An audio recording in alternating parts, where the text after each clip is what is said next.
I ain't playing, got a weird mind. If you work 8 hours, I'ma work 9. If the shoot tastes sour, you should taste mine. I'ma stay in power for a long time. Get up, nah, I ain't a quitter. Toss me the ball, I'm a really big hitter. Big picture, I'm a straight killer. Rising the song to the highest bidder. Got juice, got gas, Hello everyone, Uncle Charles Wallingford, not back. Well, this is my first travel video. This is not my usual genre. This is not my usual area of expertise when it comes to YouTube videos. I do quite a few different things. Most of the time on this particular channel, we're going to talk about style, image, fashion, along with marriage and how those things can be incorporated together. This is about the time I spent on a cruise not long ago on the Disney Wish. Disney Wish was a brand new ship by Disney.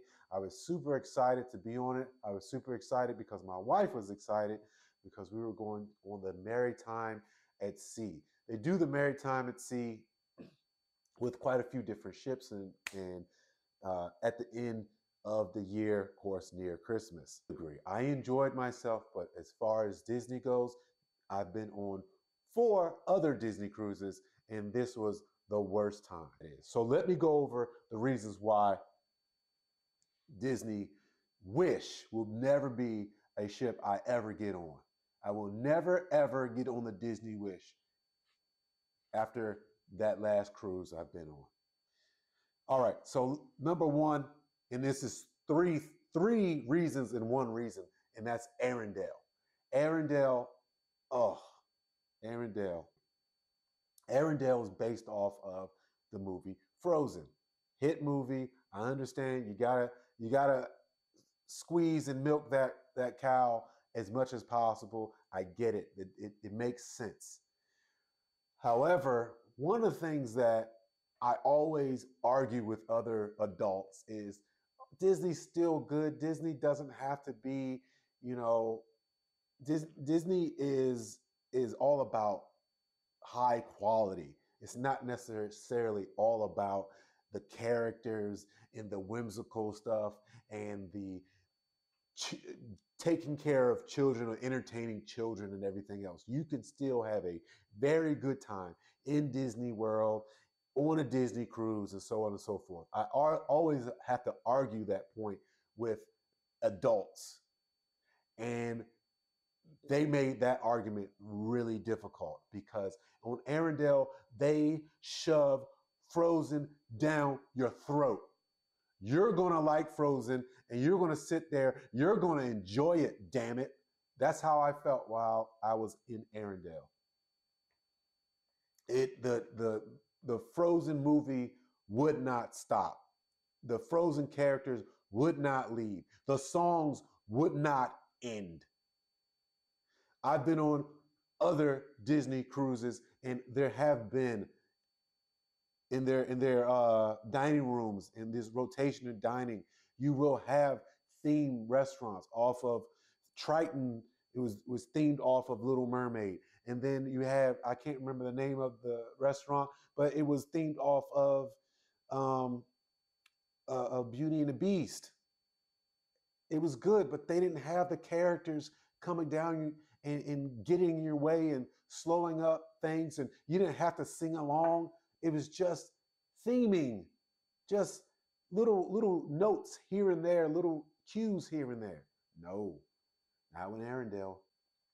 Then if anything, any redeeming value could come from sitting there having Frozen rammed down your throat. The food could have been good, right?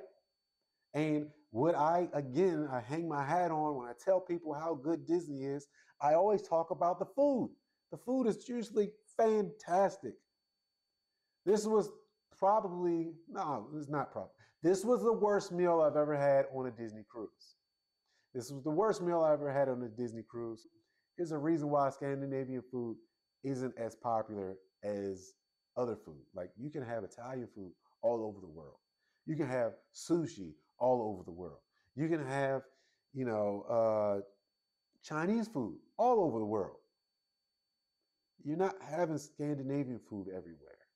So I think Disney bit off more than they can chew by trying their best to put Scandinavian food out there. Of course, it's that's proper with Frozen because it's based on a Scandinavian setting. The food wasn't good. It wasn't. That the menu was very, very weak, very weak. And then to go along with that, there was no escape. There was no escape. I had to eat at that restaurant because it was nothing else to do. Most other restaurants, excuse me, most other cruise ships, most other cruise ships, you will still have the buffet. No, the buffet's closed during dinner time. So there was no way out. Now there was room service. However, it just wasn't it wouldn't have helped anything. We were already famished, we were already wanted to eat, and it wouldn't have worked out. It would not have worked out at all if we would have got room service, because room service, historically, almost every place I've ever been, room service is a bit slow. So it wouldn't have been the smartest move to get room service. So we gutted it out, ate, and left. I mean, we ate what we wanted to. Don't get me wrong, food wasn't awful, but it was a shame that we didn't have an alternative. Now, the second thing, even though this is technically the fourth thing, shopping. Shopping wasn't very good. I said before, I'm a Disney fan. I want to buy what you got. I want all of it. And I still bought a lot of things, but I would have bought more. I was ready to open up my wallet and give him my Disney credit card and say, have at it. Didn't need to. It was pretty dry and mundane for what they had available. Everybody who's a big time Disney fan was thoroughly upset with H2O products not being available for purchase. I didn't have a terrible time on this cruise. Saying that I won't go on this cruise again, this cruise ship again, doesn't mean I would never go on a Disney cruise again. And it didn't mean that my experience was absolutely terrible. It's just too many choices, including other Disney cruise ships. So I had a very good time with my family because my family is fun.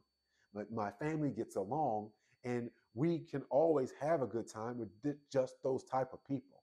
We're the type of people who can have good times. So I did want mementos, and we bought mementos right here. We bought mementos, but it was so much more they could have sold me, because I'm only basing it on what I did before on other Disney cruise ships. All right, let's move on. This doesn't have anything to do with the Disney Wish, but this is Disney in general, and I didn't know this at the time. I usually book directly through Disney.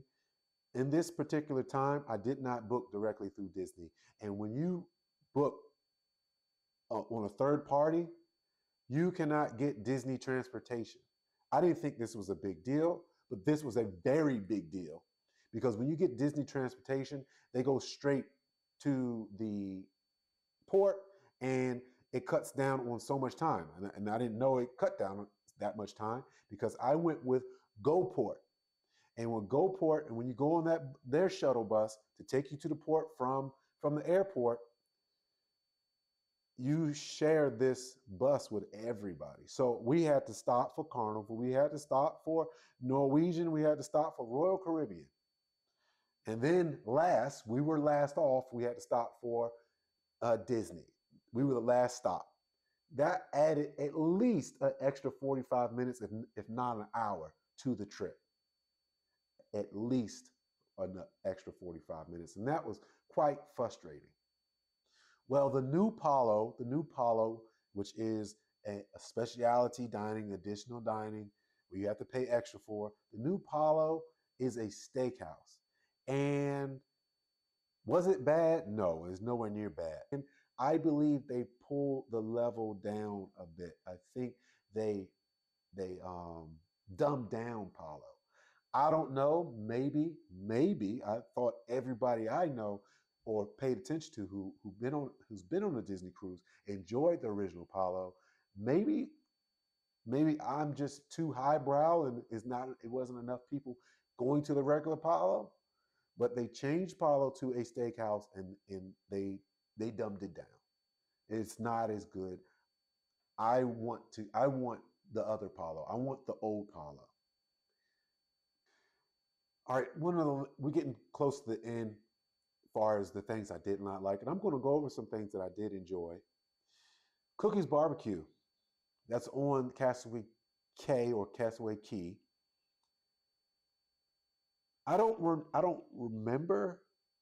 Maybe it wasn't any better, but it just seems so regular, so basic, so blah. It was very blah. It didn't remind me of Disney. Ladies and gentlemen, if you don't know, Disney is one of the most expensive cruise lines you're going to ride on. You're going to be a passenger on. Disney has a high price tag, and usually with that higher price tag, they will deliver the quality they allow that demands that high price tag. And it just was like, yeah, this is good. This is okay. But I'm not paying for good. I'm not paying for okay. And the last thing, I can't remember the exact name of it. The Incredible Obstacle Course. The Incredible Obstacle Course was one of the things that really got me excited about this cruise ship. I wanted to do this Incredible Obstacle Course. I wanted to do the Incredible Obstacle Course with my son. And they didn't have it up. They didn't have it running. And that was really a selling point for me for the Disney Wish. And they didn't have it going at all, no night whatsoever.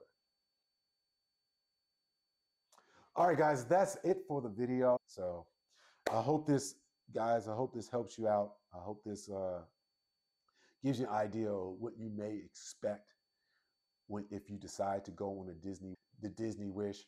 I can't recommend it, and I will not go on it.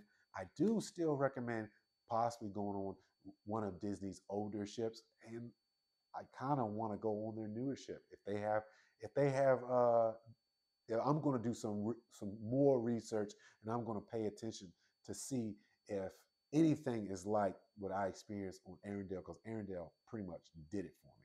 All right, that's enough of that. I'm Uncle Charles Wallingford.